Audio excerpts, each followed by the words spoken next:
ನಿನಗೆ ಪುತ್ರಾಪೇಕ್ಷೆ ಇತ್ತಲ್ಲವೇ?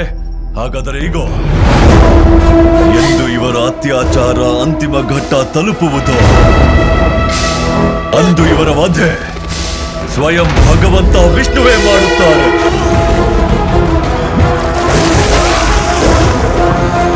ಸಾಯಲು ಸಿದ್ಧರಾದ ವಿಷ್ಣು,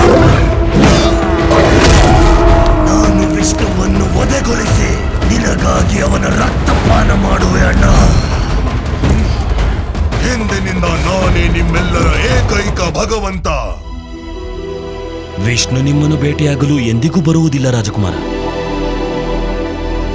ಅವರ ದರ್ಶನ ಪಡೆಯುವ ಯೋಗ್ಯತೆ ನನಗೆ ಎಂದೆಂದಿಗೂ ಇಲ್ಲ. ಆದರೆ ಭಕ್ತಿ ಎಂಬುದು ಕುಲವಲ್ಲ, ಹೃದಯದ ವಿಷಯ. ಸಂಪೂರ್ಣ ಸೃಷ್ಟಿಯ ಮೇಲೆ ವಿಜಯ ಸಾಧಿಸಿದ ಸುಖ ಒಂದೆಡೆ ಮತ್ತು ಪುತ್ರ ಪ್ರೇಮದ ಸುಖ ಒಂದೆಡೆ. ಒಂದೇ ಹೆಸರಿನಿಂದ ಎಲ್ಲರಿಗೂ ಮುಕ್ತಿ ಸಿಗುವುದು. ಓಂ ನಮೋ ಭಗವತೆ ವಾಸುದೇವಾಯ.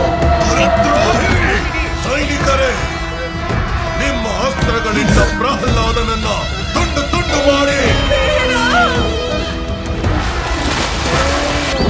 ಭಗವತೆ ವಾಸುದೇವಾಯ. ಪ್ರಹ್ಲಾದ, ನಿನ್ನ ವಿಷ್ಣು ಸರ್ವವ್ಯಾಪಿ ಎಂದೇ ಅಲ್ಲವೇ? ಹಾಗಾದರೆ ಅವನು ಈ ಕಂಬದಲ್ಲಿ ಇರಬೇಕು ತಾನೇ? ಅವಶ್ಯವಾಗಿರುವರು.